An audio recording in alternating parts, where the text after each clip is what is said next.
Punjab Kesari Navodaya times में आज हमारे साथ है the handsome and talented actor Navneet Malik. काफी अलग अलग रोल्स करते हुए अलग अलग प्लेटफॉर्म्स में, टीवी पे, ओटीटी पे, फिल्म्स में हमने इन्हें देखा है और अब नजर आने वाले हैं एक हॉरर कॉमेडी द भूतनी में। तो क्या है ये, कितना डराएगी, कितना हंसाएगी, हमें बात करने के लिए नवनीत हमारे साथ है। नवनीत, इससे पहले कि क्वेश्चंस का राउंड शुरू करूं, पंजाब केसरी नवोदय टाइम्स में बहुत बहुत स्वागत है। Thank you so much ji. Thank you so much. अच्छा, मैं जैसे कह रही थी कि ये लुक देख के फ्रीलांसर की याद आ गई है, तो मतलब क्या कुछ ऐसा फिर से हो रहा है या कुछ नया है जो रिवील कर सकते हैं? रिवील नहीं कर सकते, बट ये मान लीजिए कि उससे भी दो नॉच ऊपर की चीजें हो रही हैं अभी। अच्छा। और मैं बहुत एक्साइटेड हूँ कि इस चीज को, जिस जिस चीज के लिए मैं प्रिपेयर कर रहा हूँ ये लोग, मैं जल्दी से जल्दी ऑडियंस के सामने रिवील कर पाऊँ। बट बहुत एक्साइटिंग है मेरे लिए भी, क्योंकि मैंने पहली बार ये लुक किया है। इवन फ्रीलांसर में भी ये लुक नहीं था, उसमें हाँ, शॉर्ट बियर्ड और वो सब थी चीजें। बट उससे भी इंटरेस्टिंग चीजें आपको देखने को मिलेंगी इन चलिए हम फ्यूचर। इंतजार करेंगे जब आप रिवील कर सकते हैं, फिर हो सकता है नेक्स्ट इंटरव्यू हम उसके बारे में कर रहे हो। फिलहाल द भूतनी के बारे में बात करते हैं। भूत भूतनी ये हम्म। सब नाम सुन के अक्सर लोग डरते हैं, तो यहाँ फिल्म हम्म। में क्या होने वाला है? डरेंगे, हंसेंगे, क्या होगा? सो द द भूतनी जो फिल्म है वो एक बहुत ही नए कॉन्सेप्ट के साथ है। मतलब हॉरर कॉमेडी आपने पहले देखी होगी, बट इसमें हॉरर कॉमेडी, एक्शन, रोमांस सब कुछ आपको देखने को मिलेगा। और इवन संजय दत्त सर के लिए ये पहली बार ऐसी है जब वो हॉरर कॉमेडी कर रहे हैं। उन्होंने कॉमेडी बहुत की है पहले और बहुत ही गजब की फिल्में दी हैं, बट हॉरर कॉमेडी वो फर्स्ट टाइम कर रहे हैं, तो उनके लिए बहुत एक्साइटिंग था ये प्रोजेक्ट में पार्ट होना। और मेरे लिए ऑफ कोर्स मतलब it's a once in a life time opportunity. बिल्कुल बिल्कुल। अच्छा, आपके रोल के ऊपर आऊंगी, लेकिन आप भी अलग अलग जॉनर्स कर रहे हैं। आई थिंक आपके लिए भी फर्स्ट टाइम है ये जॉनर करना। जी, ये बहुत ही नया जॉनर है। और मतलब रोल, जिस तरीके से हम बात करेंगे मेरे रोल के बारे में, वो मेरे लिए रोल से बढ़ के हैं चीजें जो मैंने इस फिल्म में की हैं। तो बहुत ही नया कॉन्सेप्ट था, और नई टीम के साथ जब आप काम करते हो तो एक फ्रेशनेस आती है। मैं द डायरेक्टर जो हैं सिद्धांत सचदेवा, उनको मैं पहले से जानता हूँ, कुछ प्रोजेक्ट मैंने पहले किए हैं उनके साथ। तो मेरे लिए बहुत एक्साइटिंग था उनके साथ दोबारा एक सेट पे काम करना। ओवरऑल एक्सपीरियंस बहुत ही कमाल का था इस पे। बिल्कुल। अच्छा, लेकिन जैसे आपने कहा कि ये रोल से बढ़कर बहुत कुछ है आपके लिए, थोड़ा सा एलाबोरेट कीजिए। मतलब ऑब्वियसली लोग पढ़ रहे हैं, फिल्म जब रिलीज होती है उसके बारे में जानते हैं, but when I have the actor himself, तो मैं आप ही से थोड़ा चाहूंगी फॉर द ऑडियंस, थोड़ा शेयर कीजिए किस तरह का आपका रोल है। जी, इसमें मैं यंग संजय दत्त पोर्ट्रे कर रहा हूँ। संजय दत्त को मैं उनके ही कैरेक्टर, जो रियल लाइफ कैरेक्टर हैं, उनको भी मैं पोर्ट्रे कर रहा हूँ। कुछ स्पेसिफिक चीजें हैं जिनको शायद हम फिल्म के बाद ही रिलीज कर बता पाएंगे, क्योंकि प्रोडक्शन से स्ट्रिक्ट इंस्ट्रक्शंस आई हैं मुझे कि रिवील नहीं कर सकते, नहीं तो स्टोरी रिवील हो जाती है उसमें हाँ कहीं ना हाँ कहीं। हाँ। तो वही चीजें, और काफी चीजें उसके साथ भी, मोनी रॉय के साथ में भी और भी काफी चीजें आपको देखने को मिलेंगी। तो या राइट। अच्छा, अब क्योंकि इतना आपने बता दिया है, मैं obviously I won't like to spoil अपने लिए भी मजा फिल्म का, इसलिए आपसे बहुत सारी डिटेल्स नहीं पूछूंगी। बट जब इतनी ही जी। बात आप कह देते हैं ना कि आप संजय दत्त, यंग संजय दत्त का जो कैरेक्टर है वो प्ले कर रहे हैं, तो संजय जी। दत्त है या बाकी जो आइकॉनिक एक्टर्स हैं, जब उनका कोई रोल प्ले करने के लिए मिलता है एक एक्टर को, हाउ इज दैट मतलब मैं आपको बयान नहीं कर सकता फीलिंग? कि कितनी खुशी हुई थी जब मुझे पहली बार कॉल आया था। इवन सिद्धांत सचदेवा ने ही कॉल किया था मुझे, जो डायरेक्टर हैं। वो बोले कि ऐसे ऐसे आपका लुक, आपकी बॉडी फिट होती है इस कैरेक्टर में, और इस तरीके से आपको संजय दत्त पोर्ट्रे करना है। रणवीर कपूर के बाद दूसरा बंदा होगा जो इस तरीके से, मतलब भले ही पूरी फिल्म उनके ऊपर ना हो, बट स्क्रीन पे पोर्ट्रे करना अपने आप में ही बड़ी बात है। तू कर हाँ पाएगा? मगा बिल्कुल। मैं तो उस दिन तो जो एनर्जी थी मेरी पूरे सेट पे, इवन द फ्रीलांसर का ही शूट कर रहा था मैं, बॉम्बे में लास्ट चंक हमारा बचा हुआ था, तो आई क्लियरली रिमेम्बर उस दिन तो मेरी एनर्जी बहुत अलग लेवल पे थी। मेरे इमोशन सीन थे, बट मेरी एनर्जी इस साइड से जो कॉल आई हुई थी वो इतना क्लैश हुआ था मेरे इमोशंस में। तो अपने आप में बहुत बड़ी रिस्पॉन्सिबिलिटी, बहुत बड़ा चैलेंज था कि लोग किस तरीके से एक्सेप्ट करेंगे, किस तरीके से आप प्रिपेयर करोगे। क्योंकि जो आइकॉनिक कैरेक्टर होते हैं उनके ऊपर आप कोई भी अगर रोल करते हो तो ना, वो ऑडियंस ज्यादा रिएक्ट करती है, पर्सनल हाँ लेती है चीजों को। हाँ। तो वो मेरे लिए बहुत चैलेंजिंग था। जब तक हम सेट पे गए उससे पहले हमने काफी प्रिपरेशन से लेके बहुत सारी चीजें बैक एंड फोर्थ की, और समझ में आया कि यार एग्जैक्टली क्या चाहिए, क्या पोर्ट्रे करना है। तो हम प्रेटी कॉन्फिडेंट थे जब हम सेट पे पहली बार गए और हमने पोर्ट्रे किया वो चीज। तो पर बहुत मजा नवनीत, आया पूरे हाँ ओवरऑल आई एम प्रोसेस में। यस श्योर आप हाँ। जैसे बता रहे हो ना, तो उससे भी लग रहा है आप कितने एक्साइटेड होगे। एक तो होता है एक आइकॉनिक एक्टर के साथ खड़े होके स्क्रीन स्पेस शेयर करना, उसमें ही लोग जी। बहुत कहते हैं कि भैया ड्रीम फुलफिल हो गया। दूसरा है ऐसे एक राइट। आइकॉनिक एक्टर का यंग जो वर्जन है वो प्ले करना, that also takes a lot ji. Of courage, उसके लिए भी बहुत प्रिपरेशन की जरूरत है। स्पेशली जब हम एक राइट। ऐसे दौर पे जी रहे हैं जहां ऑडियंस जो है बड़े बड़े क्रिटिक होते हैं। जैसे आपने कहा जी। कि रणवीर जो है वो प्ले कर चुके हैं ऑलरेडी, तो हमारे हम्म। दिमाग में एक है, this is as close you can get to Sanjay Dutt. तो ऐसे में राइट। कंपैरिजंस तो ड्रॉ होंगे। Are you ready for this? I am completely ready, but जब मैं पोर्ट्रे कर भी रहा था, जब मैं प्रोसेस में था भी, तो मेरे दिमाग में कहीं ये आया नहीं कि यार मुझे कंपेयर किया जाएगा। क्योंकि मैं honestly as an actor internal ज्यादा जानने की कोशिश करता हूँ, रादर देन आउटर वर्ल्ड में क्या लोग सोचें किस तरीके से। वो मेरा प्रोसेस वैसा बन चुका है। तो मैंने सेट पे जाने से पहले जितनी प्रिपरेशन करनी थी, मैं प्रिपेयर होके सेट पे आया था। मैं बहुत कॉन्फिडेंट था कि मैं क्या कर रहा हूँ। हम्म मेरी टीम को, डायरेक्टर्स को, प्रोड्यूसर्स को, संजय दत्त सर को खुद को ज्यादा कॉन्फिडेंट था कि ये सही कर रहा है जिस डायरेक्शन में कर रहा है। तो वो सब चीजें बहुत स्मूथली गई। अब जिस तरीके से ऑडियंस रिएक्ट करेगी वो मुझे नहीं पता है। वो पसंद तो आएगी, पर ऑब्वियसली कंपैरिजन तो जाता ही है। मतलब कहीं ना कहीं वो कंपेयर करेंगे कि यार इन्होंने ये किया हम्म। था, तो इस तरीके से वो सब वो डिफरेंशिएट तो आता है, क्योंकि एज ए ह्यूमन ऑल्सो हम डिफरेंट डिफरेंट है दोनों एक दूसरे बिल्कुल से। बिल्कुल। बट एक्साइटिंग होगा देखना कि ऑडियंस किस तरीके से रिएक्ट पर करती है। आप जिस तरह से कॉन्फिडेंट दिख रहे हो नवनीत, एक तो ऑफ कोर्स आपने जो प्रिपरेशन की होगी वो उसको क्रेडिट जाता है। दूसरा, कहीं जी। क्या संजय दत्त ने भी आपको कोई फीडबैक दिया कि भाई सही जा रहा है, सही जा रहा है?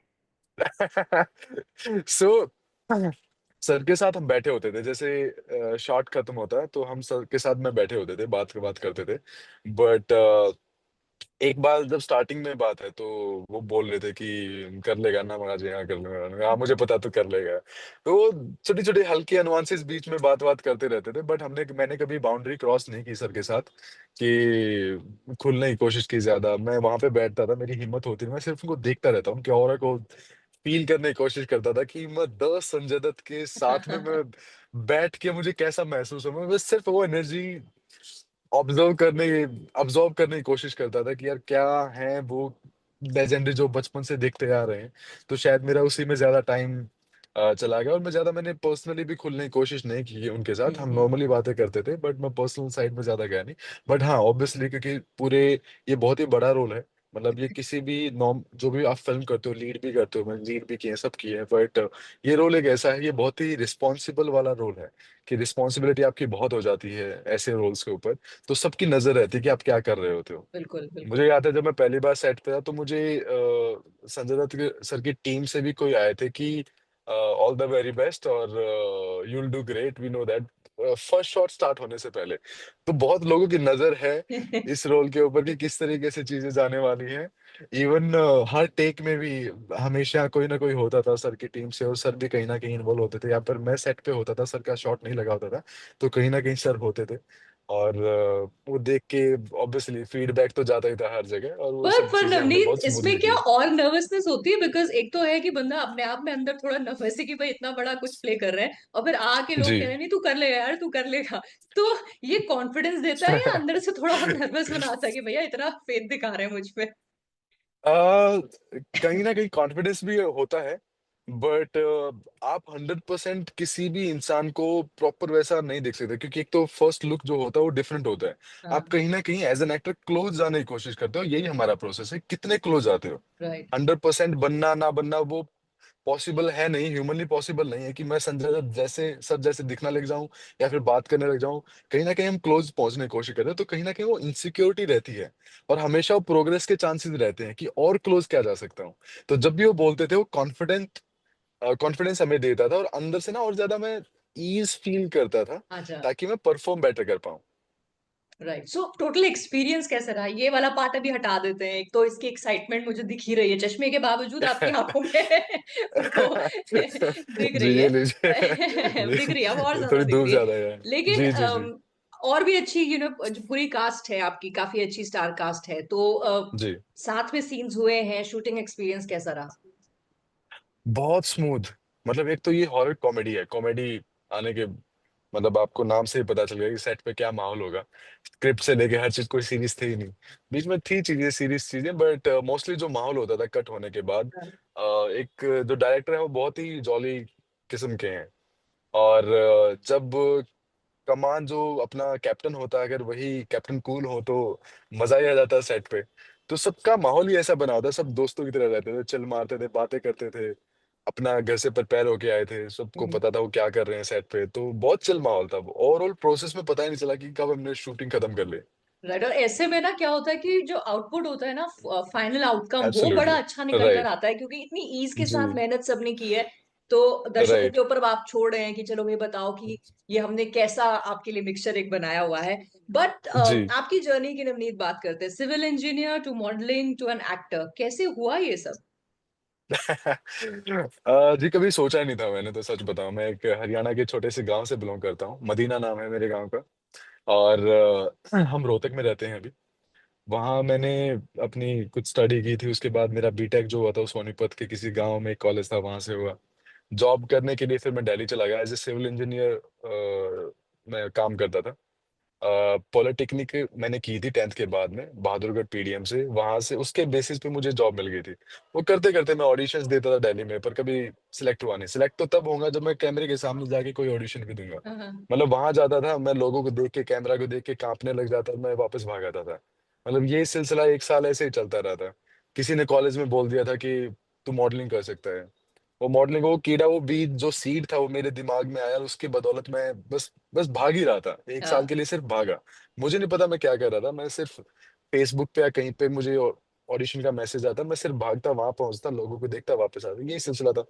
1 साल के बाद एक अलीट मॉडल लुक का कंपटीशन हुआ था। वो मैंने दिल्ली सिलेक्ट सिटी मॉल से दिया, वहां मैं रिजेक्ट हो गया। 2 दिन के बाद सेम ऑडिशन कलकत्ता में था। और उस टाइम पे मेरी जॉब चली गई थी। मतलब कुछ पॉलिटिकल रीजन की वजह से हमें जॉब से निकाल दिया गया था, मेरे पास जॉब नहीं थी, पैसे नहीं थे। और 2 दिन के बाद वो ऑडिशन कलकत्ता में। तो अंदर से ना एक बहुत स्ट्रांग इंट्यूशन, कुछ फीलिंग आई कि यार तुझे कलकत्ता जाके सेम ऑडिशन देना चाहिए। तो मुझे नहीं पता क्या दिमाग में आया था उस टाइम पे, कितना स्ट्रांग और किस तरीके से, क्योंकि मैं दिल्ली के बाहर भी कभी नहीं गया था। दिल्ली भी ढंग से एक्सप्लोर नहीं किया था, वो भी आउटस्कर्ट में मैं जॉब करता था। हरियाणा का प्योर देसी बंदा। हाँ। अगले दिन मैंने ट्रेन की टाइमिंग देखी कि 4:30 बजे की ट्रेन है जो कलकत्ता जाती है, 24 घंटे लगेंगे। टिकट कुछ लेना देना है नहीं, सिर्फ एक छोटा सा बैकपैक था। पैसे भी इतने थे कि या तो टिकट ले लो, या फिर खाना खा लो, या वहां सो लो, या फिर वापस आ जाओ, ऐसा सीन था। तो मैं ट्रेन में बैठा 24 घंटे ऐसे ही, ट्रेन में मिडिल जो बर्थ होता है वो हाँ। बीच में आके, और मैं देखता रहता कि टीटी किस साइड से आ रहा है, उस साइड भाग जाता है बाथरूम में, कभी उस साइड। ऐसे करते करते मैं कलकत्ता पहुंच गया। कलकत्ता जाके मैंने ऑडिशन दिया, सेम ऑडिशन अगले दिन। हावड़ा ब्रिज के नीचे कहीं आसपास में सोया था, वहीं पे थाली वाली थी 15 रुपए की, वो खा ली थी मैंने, भूख भूख मिट गई थी। तो वो मैंने ऑडिशन वहां से दिया, वहां से मैं सिलेक्ट हो गया। ओके। देन सेम रूट से मैं वापस आया। आगे नो टिकट नथिंग वगैरह। और मैं हरियाणा वापस चला गया। उन्होंने बोला कि हम आपको बॉम्बे बुला रहे हैं, बॉम्बे में आपका फाइनल्स होगा। तो उन्होंने बॉम्बे बुलाया। पहले पूरे खानदान में मैं पहला इकलौता बंदा जो फ्लाइट में बैठा था, और वो भी स्पॉन्सर्ड फ्लाइट में। हम रेस्टोरेंट रेस्टोरेंट में हार्डली 1 या 2 बार गए होंगे पूरी लाइफ टाइम में। कभी थिएटर कुछ नहीं देखा, कभी कुछ पता ही नहीं था कि क्या होता है, किस तरीके से होता है। और यहाँ आके मुझे 5 स्टार होटल में रुकवाया गया 15 दिन के लिए, हमारी ग्रूमिंग हुई। तो मेरे लिए ये था कि it's a once in a life time opportunity, ये दोबारा कभी लाइफ में आएगी ही नहीं मेरे बिल्कुल। लाइफ में। तो मैं जी रहा था पूरा। तो करते करते 15 दिन पूरी ग्रूमिंग होने के बाद, फाइनल डे, हमें जो कंपटीशन होता है, जैसे आपको मिस्टर इंडिया, हाँ मिस हाँ, अलग अलग इंडिया, राउंड्स, हाँ। दोस्त है, राइट, वो राउंड्स वगैरह होते हैं। तो वो सब हुआ, उसके बाद मैं वो कंपटीशन भी जीत गया। और जीतने के बाद एकदम से पूरी इंडस्ट्री में, मतलब मुझे कहीं ना कहीं अंदर से गट फीलिंग बहुत स्ट्रांग थी कि यार तू कर लेगा, क्योंकि मैं बहुत स्किनी था उस टाइम पे। Hmm. And they are looking for international model, और इंटरनेशनल बिल्कुल स्किनी होते हैं। शायद इंडिया में वो काम ना कर पाता, बट इंटरनेशनली मेरे लिए बहुत ज्यादा स्कोप थे उस टाइम पे। बट वो कंपटीशन जीत गया। और वो अलीट मॉडल लुक दुनिया का one of the biggest modelling competition है, जो 70 कंट्रीज में होता है, और सबसे बड़ी एजेंसी है जिसमें अरमानी, गुची वुची के ये लोग वहाँ पे हायर किए जाते हैं। तो मैं उनमें से एक हो गया था, और इंडिया में जितनी भी एजेंसीज थी सब मुझे फोन करने लग गए थे। पर मैं जैसे रोहतक वापस आया तो मेरी कोई मदर एजेंसी यहाँ नहीं थी, तो मुझे पता नहीं था कि वापस बॉम्बे कैसे जाना है। मुझे पैसे कुछ मिले नहीं थे, कुछ थोड़े से पैसे थे, वो 4-5 महीने के बाद उन्होंने कुछ पैसे पे किए मुझे। वो भी पापा के अकाउंट में, मेरा कुछ बैंक अकाउंट था नहीं। तो ये तो वो सब सिलसिला हुआ। तो उसके बीच में मुझे रेड चिल्ली से फोन आया, मुझे यशराज से फोन आया, मुझसे इग्नोर हो गया। मतलब कॉल पे बात करता था, पर मुझे ये नहीं पता था कि रेड चिलीज है क्या। हाँ। मुझे लगा कोई मैकडी वैकडी टाइप के बर्गर वर्गर की ऐड के लिए मुझे ओ माय फोन कर गॉड। रहे हैं। और इवन 3-4 महीने तक उन्होंने फॉलो अप रखा, पर मैं नहीं जा पाया। मतलब मेरे पास पैसे नहीं थे यहाँ आने के, मुझे नहीं पता था कि बॉम्बे किस तरीके से काम करता है, प्रोडक्शन हाउस क्या होती है, एजेंसीज क्या होती है, कुछ नहीं पता था, जीरो आइडिया। तो करते करते एक फ्रेंड आया, तो उसने बोला कि बॉम्बे चलेगा, वो गाड़ी लेके आए थे वो। ले चलो भैया, उन्होंने बैग रखवाया अपनी गाड़ी में, मैं बॉम्बे आ गया। कुछ दिन उनके वहां पे रुका, फिर मैं कहीं घर ढूंढ रहा था, ऐसे ही 6-7 लोगों के बीच में कहीं पे मिल जाता 1000-2000 रुपये में महीने का लेटने का। उसने डिच कर दिया, तो मैं मरीन ड्राइव पे सोया 2-3 दिन। फिर उसके बाद लकीली एक दोस्त ने फोन कर दिया कि अमित का है, तो मैंने उसको बताया ऐसे ऐसे सीन हुआ, तो उसने बताया कि यार तूने पहले क्यों फोन नहीं किया, मैंने एक 1 आवर के लेके डाला हुआ है, तो उसमें शेयर कर ले। तो ऐसे करते करते मैं बॉम्बे सेट हो गया।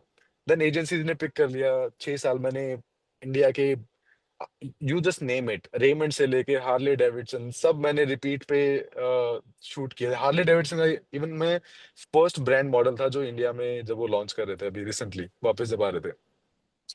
और बाकी जितने भी नेम, मतलब मनीष मल्होत्रा, तरुण तैलंग, ये सब मैंने रिपीट पे मैं कर रहा था। और फिर करते करते मुझे समझ में आया कि यार मुझे ज्यादा इंटरेस्ट अब एक्टिंग में आ रहा है, तो मैंने अपने आप हम्म। को एक्टिंग में ग्रूम करना स्टार्ट किया, सोचना स्टार्ट किया एज एन एक्टर। पहले मैं बहुत चिजल्ड उसमें रहता था, clean shave, proper model look and all that. फिर एज एन एक्टर माँ यार अब मुझे कैरेक्टर पसंद आने लग गए, क्योंकि बीच में आप टीवीसीज के देते हो ऑडिशंस वगैरह, तो थोड़ी थोड़ी एक्टिंग उसमें भी चाहिए होती है आपकी। राइट। तो करते करते एक्टिंग का कीड़ा दिमाग में आया, तो करते करते समझ में आया कि यार ये तो बहुत ही खूबसूरत चीज है। मगर जब आप जीते हो तो मतलब जो रोना होता है उसमें जो मजा है, जो हंसना होता है उसमें जो मजा है, तो उसमें जो मजा आने लग गया बस। फिर मैंने अपने आप को 6-8 महीने का टाइम दिया। मैंने बोला कि अब मैं मॉडलिंग शूट नहीं लूंगा। तब मैं टॉप में मैं काम कर रहा था। मैंने हेड चॉप कर दिया, मैंने बियर्ड उस टाइम पे बढ़ा ली, मैं काम आएगा तो भी नहीं ले पाऊंगा मैं। और फिर मैं एक्टिंग के लिए वर्कशॉप्स लेने लग गया, दबा के ओके। वर्कशॉप ली मैंने। मतलब जितना हो सकता था मैं दबादब वर्कशॉप ले रहा था, समझने की कोशिश कर रहा था। इनिशियली 2-3 वर्कशॉप्स में कुछ समझ नहीं आया कि एक्टिंग क्या है, मैं अपने आप को समझने में लगा हुआ। तो एक सर है मेरे, प्रशांत सिंह, तो उन्होंने मुझे लाइफ के बारे में बहुत कुछ सिखाया एज ए पर्सन की, तुझे अपने आप को एक्सेप्ट करना चाहिए, और बहुत सारी चीजें जो आज भी मुझे हेल्प करती हैं। वहां से मेरी जर्नी शिफ्ट हुई एज एन एक्टर। फिर करते करते 1-1.5 साल के बाद मेरे शॉर्ट लिस्ट होने स्टार्ट हुए। फिर एक सौरभ सचदेवा की क्लास की थी मैंने, तो सौरभ सचदेवा सर की। तो उस उनके बाद फ्रीलांसर का मुझे ऑफर मिला। उससे पहले एक और एक अच्छा इंसिडेंट हुआ था, जब मेरा, आपको रेड चिलीज का जैसे मैंने बताया ना, हाँ। तो एग्जैक्टली 6 साल के बाद एक फ्रेंड है मेरा, वो भी हरियाणा से ही है। उसने मुझे फोन किया, बोला कि यार मुझे तेरी हेल्प की जरूरत है। मैं कहा बता भाई। कह रहे कि यार एक ऑडिशन बनवाना है, तू मेरी हेल्प कर देगा? मैं आ जाओ शाम को, मैं शूट पे हूँ, मैं शाम को 6-7 बजे आ जाओ, मैं बनवा दूंगा। वो घर पे आए, मैंने उनका ऑडिशन बनवाया, बोले कि तू भी दे दे। ऐसे ही मजे मजे में मैं देता रहता, कभी शॉर्टलिस्ट होता नहीं था, कभी कॉल बैक आते नहीं थे। तो मैं कहा दे देते हैं, तो मैंने ऐसे किया मजे मजे में। वो थोड़ा हरियाणवी टच था वहां पर, मैं कहा दे देता यार मजे में। एक ही शॉट दिया, भेज दिया। अगले दिन ही फोन आता है मुझे, कैन यू गॉट सिलेक्टेड। मैं किसके लिए? कल आपने कोई ऑडिशन दिया था। बोले कि कल आपने कोई ऑडिशन दिया था। मैं दिया तो था, आप बताओगे किसका था?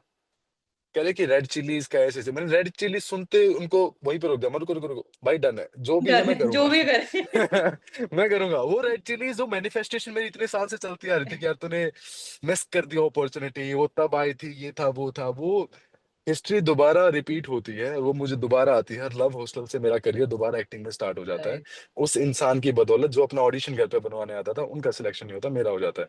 आज भी मैं बहुत दिल से प्यार करता हूँ भाई की बदौलत में। एक्टिंग मेरा पहला कदम, और उसके बाद तो फिर वो एनर्जी का खेल है कि जिस तरीके से आप एनर्जी देने लग जाते हो।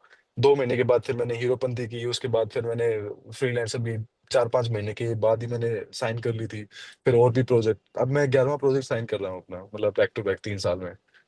तो it's a very big thing, और मुझे लगता है कि मैं बहुत ब्लेस्ड हूँ।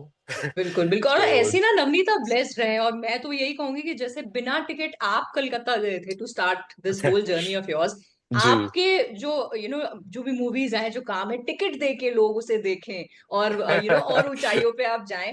जाते जाते बहुत खूबसूरत फिल्म बात के है। लिए मैसेज क्या है, मतलब क्यों देखें हम, क्यों देखनी चाहिए, एक सेंटेंस में अगर कहेंगे तो। जी, पहली चीज तो जिस तरह का कॉन्सेप्ट है, और संजय दत्त सर उसमें है ऑलरेडी, तो वो मतलब इट्स पहला ही थप्पा लग चुका है कि यार सबको जाके देखनी ही है। ऊपर से हॉरर कॉमेडी, कॉमेडी में उनसे माहिर कौन है? मतलब जिस तरीके हाँ। की फ़िल्में देते हैं, वो स्क्रीन पे खड़े हो जाते हैं तो हँसी आने लग जाती है। सबको पता है ये चीज़ें। तो हॉरर, कॉमेडी, ड्रामा, एक्शन सब कुछ आपको एक ही फ़िल्म में मिलेगा। तो it's a full package for the masses कि सबको थिएटर्स में जाके फ़िल्म देखनी चाहिए। और ऊपर से नवनीत मलिक, एड संजय दत्त जो इसमें प्ले करने वाले हैं, उसके लिए अभी मेरे जितने भी फैमिली हैं या मेरी ऑडियंस जो भी है, तो वो देखना चाहेंगे कि यार नवनीत ने किस तरीके से पोर्ट्रे किया। तो मेरे लिए चले जाओ, बाबा तो है ही, बाकी पूरी कास्ट इतनी कमाल की है, सारे अपने आप में धुरंधर हैं। राइट। तो ये फुल पैकेज है मासेस के लिए, तो सबको जाना चाहिए। ये 1 मई को रिलीज हो रही है। So I think everyone should go and watch the Bhootni in theatres. Definitely, और अभी छुट्टियों का टाइम भी चल रहा है, तो I think everybody has reason enough कि जाके ये फिल्म देखें। सो नवनीत, आपको जी, बहुत सारी best wishes for the success of this film, और आगे भी आप बहुत सारा काम करें, एंड थैंक यू। बहुत सारे जी, इंटरव्यूज हम साथ में करें, बस that's what I want to say. जी, जी, जी। Thank you so much. Thank you. Really thank appreciate, you. You so sweet. Thank you. हमेशा मज़ा हाँ। आता है आपसे बात करके। Have a thank you. Great day. Bye bye. Yes, you too. Bye-bye.